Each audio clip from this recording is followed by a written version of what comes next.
भारत और नीदरलैंड के रिश्तों में एक नए अध्याय की शुरुआत हो रही है। प्रधानमंत्री नरेंद्र मोदी अपनी 5 देशों की यात्रा के दूसरे चरण में नीदरलैंड पहुंच रहे हैं और वो यहाँ की लीडरशिप के साथ किंग और क्वीन के साथ उनकी मुलाकात तो होगी ही, यहाँ के प्रधानमंत्री के साथ भी बहुत अहम बातचीत होने वाली है।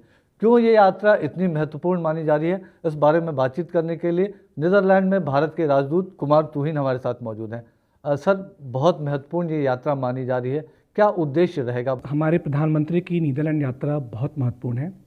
जैसा कि आपको पता है कि यह यूरोप में पहला स्टॉप है उनका, और यह दर्शाता है कि नीदरलैंड्स हमारी विदेश नीति में हमारे लिए कितना महत्वपूर्ण है।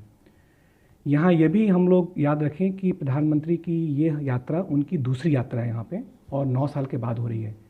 लेकिन वह ऐसे समय हो रही है जबकि हमारे जो द्विपक्षीय संबंध हैं वो एक नई ऊंचाई पर जा रहे हैं, और ख़ास करके हमारे संबंध ईयू देशों के साथ भी उनको भी एक काफ़ी अच्छी दिशा मिली है, ख़ास करके जो इंडिया ईयू FTA हुआ है उससे कारण से।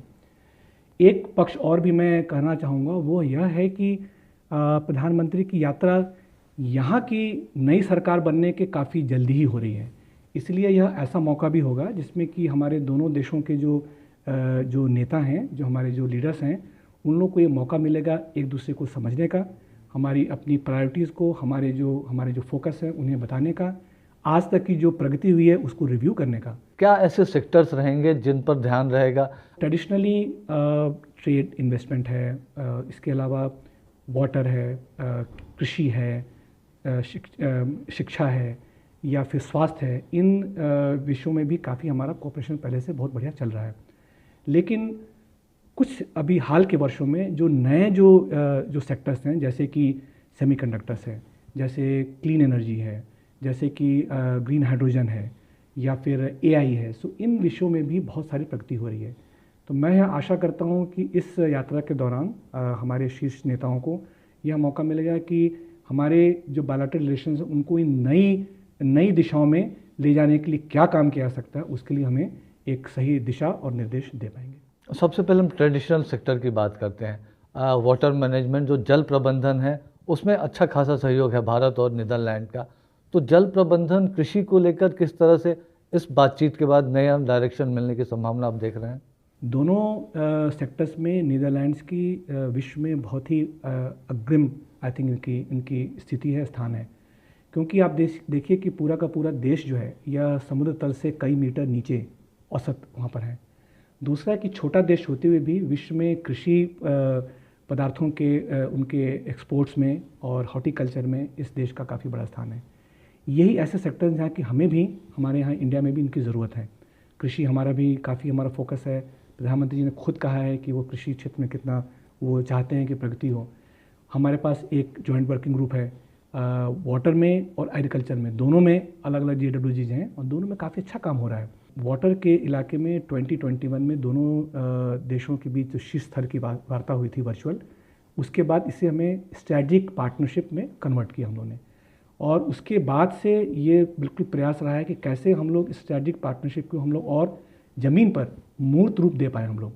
तो मेरी यह आशा है कि इस यात्रा में दोनों शीर्ष नेताओं के बीच में जब बात होगी तो वो लोग अभी का जो सहयोग है उसको एक तरह से रिव्यू भी करेंगे, और ख़ास के इसके बाद हम लोग को आगे और क्या कर सकते हैं स्पेसिफिकली, और कोई प्रोजेक्ट्स हैं, कोई खास ऐसे फोकस और कर सकते हैं, उस पर हमें निर्देश और नई हमें दिशा भी मिलेगी। भारत और नीदरलैंड की अगर बात की जाए तो व्यापारिक रिश्ते बहुत मजबूत हैं, लेकिन शायद बहुत लोगों को इसका अंदाज़ा भी नहीं है, बहुत पता भी नहीं है। ख़ास तौर से EU के साथ जो हमारा फ्री ट्रेड एग्रीमेंट हुआ है, उसके बाद अब क्या नई संभावनाएं भारत देख सकता है इस क्षेत्र में? दोनों देश आपस में किस तरह से आगे बढ़ सकते हैं और व्यापार को एक और भी नए रास्ते की तरफ ले जा सकते हैं? आपने बिल्कुल सही कहा कि हमारे जो ट्रेड इन्वेस्टमेंट के जो हमारे जो संबंध हैं नीदरलैंड से बहुत मजबूत हैं, और ये भी सही है कि इन संबंधों की गहराई कितनी है इसका अभी भी कई लोगों को इसका आकलन सही नहीं है। यह देश हमारा EU में हमारा मर्चेंडाइज में दूसरा सबसे बड़ा एक्सपोर्ट हमारा डेस्टिनेशन है। अगर हम लोग निवेश की बात करें तो निवेश भी भारत में नीदरलैंड से लगभग 50 बिलियन से ऊपर डॉलर का निवेश है। हमारी कंपनीज़ का भी यहाँ पे लगभग 25 बिलियन से ऊपर का निवेश है, तो ये काफ़ी बड़ा है। इसके अलावा आपने सही कहा कि इंडिया यू FTA के बाद में इस देश की स्थिति, बिकॉज यहाँ पे रॉटरडम एक ऐसा पोर्ट है जहाँ से, जो कि अगर मैं कहूँ कि ये गेटवे है यूरोप का, वो बिल्कुल सही होगा, क्योंकि बहुत सारा ट्रेड और जो इन्वेस्टमेंट है, चीज़ें जो हैं यूरोप में जाती हैं, इसके जरिए जाती हैं। तो मेरा ये अनुमान है कि जब हमारा इंडिया यू FTA जब हमारा ऑपरेशनलाइज हो जाएगा, उसके बाद नीदरलैंड्स की स्थिति और भी मजबूत होगी।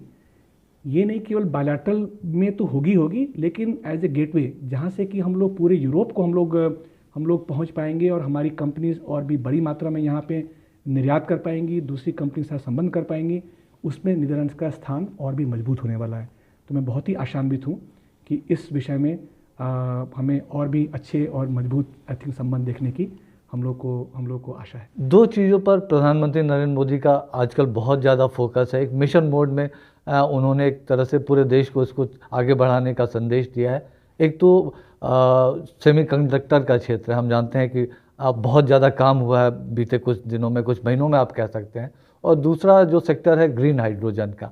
तो पहले अगर बात की जाए सेमीकंडक्टर के क्षेत्र में किस तरह से सहयोग आगे बढ़ता हुआ आप देख रहे हैं, और इस दौरे के बाद क्या कुछ संभावनाएं आपको लग रही हैं?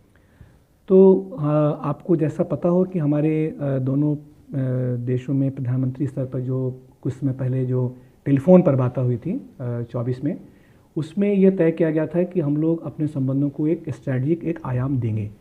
तो स्ट्रैटेजिक आयाम देने के अंदर में आपने दोनों विषय जो आपने बताए, सेमीकंडक्टर्स और ग्रीन हाइड्रोजन, दोनों उनके काफ़ी बड़े महत्वपूर्ण उनके अंग हैं। सेमीकंडक्टर में यह देश यहाँ पे दुनिया के सबसे डेवलप्ड सिस्टम्स में से आता है। दुनिया की नामी कंपनी जो हैं सेमीकंडक्टर्स में, वो यहाँ पर हैं। और आपने बिल्कुल सही कहा कि पिछले कुछ वर्षों में हमारे देश में भी सरकार ने काफ़ी बड़ा फोकस इस पर दिया है। हमारे सेमीकंडक्टर मिशन में बहुत सारा काम हो रहा है। तो इसलिए दोनों देशों के बीच में बहुत सारी कम्प्लीमेंटरिटीज़ हैं। बहुत सारी कंपनी यहाँ से या तो जा रही हैं या जाने का प्लान बना रही हैं। कुछ कंपनीज़ के इंडिया में ऑलरेडी काफ़ी अच्छे डिज़ाइन ऑफिसेज हैं। जब हमारा पिछले साल जो सेमिकॉन हमारा जो हमारा एग्जीबिशन हुआ था, हमारा कॉन्फ्रेंस हुई थी, उसमें भी यहाँ से काफ़ी बड़ा डेलीगेशन गया था। इस साल जो हमारा AI समिट हुआ है, उसमें यहाँ पे प्रधानमंत्री स्तर पे इनका पार्टिसिपेशन था। ग्रीन हाइड्रोजन की आपने बात की, ग्रीन हाइड्रोजन में भी काफ़ी उसमें बहुत ही संभावनाएं हैं। भारत अब ग्लोबल लीडर बनने की तरफ एक तरह से सस्ता ग्रीन हाइड्रोजन न सिर्फ उत्पादन करे बल्कि एक्सपोर्टर भी भारत बन सके, तो उस दिशा में किस तरह का सहयोग हो सकता है? जी बिल्कुल आपने सही कहा। तो हम लोग भारत में ग्रीन हाइड्रोजन काफ़ी बड़े स्तर पर उनका उत्पादन हम लोग कर रहे हैं और करने का प्लान बना रहे हैं। यूरोप में यहाँ पे ग्रीन हाइड्रोजन की जो ज़रूरत है और उनकी जो रिक्वायरमेंट्स हैं, वो पहले से ही काफ़ी ज़्यादा मैच्योर और इस्टेब्लिश हो रही हैं। तो इसलिए हमारी कंपनीज़ को यहाँ पे नीदरलैंड के जरिए यूरोपियन मार्केट को पहुँचने का एक बड़ा अच्छा साधन है। हमारे कुछ पोर्ट्स और रॉटरडम पोर्ट के बीच में अभी तक ऑलरेडी कुछ अग्रीमेंट्स उन्होंने कर लिए हैं और करने की बात भी कर रहे हैं, जिसमें कि हम इंडिया से ग्रीन हाइड्रोजन यहाँ ला पाएंगे और यहाँ पहुँचा पाएंगे। आखिरी सवाल एम्बेसडर तोहिन आपसे कि अब किस तरह से आप देख रहे हैं कि ये यात्रा पूरी दुनिया को, यूरोप को, दोनों देशों की जनता को एक संदेश देने वाली है? इस यात्रा को आप किस तरह से देखते हैं? अगर आप देखें कि इस साल हमारे जो संबंध हैं EU से बहुत प्रगाढ़ हुए हैं। और जनवरी के महीने में EC के जो वहाँ की लीडरशिप है, काउंसिल की लीडरशिप है, इसके अलावा कई देशों के जो शीर्ष स्तर के जो नेता हैं वो भी भारत आए। अगर आप इस परिप्रेक्ष्य में देखें तो हमारा जो संबंध है EU से बहुत प्रगाढ़ हो रहा है और इस देश से प्रगाढ़ हो रहा है।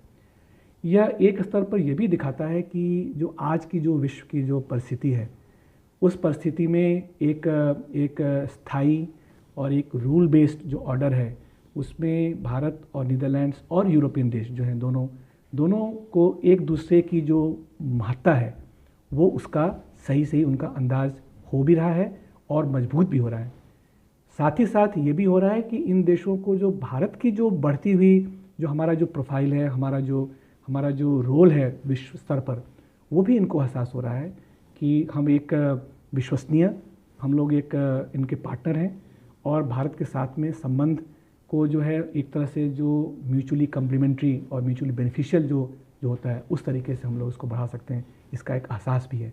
बहुत बहुत धन्यवाद। तो ये थे एम्बेसडर तुहिन, और एम्बेसडर ने कहा कि ये यात्रा न सिर्फ दोनों देशों के संबंधों को प्रगाढ़ बनाने वाली है, बल्कि एक भरोसेमंद साथी के तौर पर दोनों देश किस तरह से मिलकर आगे बढ़ सकते हैं उसके बारे में इस यात्रा के दौरान बातचीत होगी।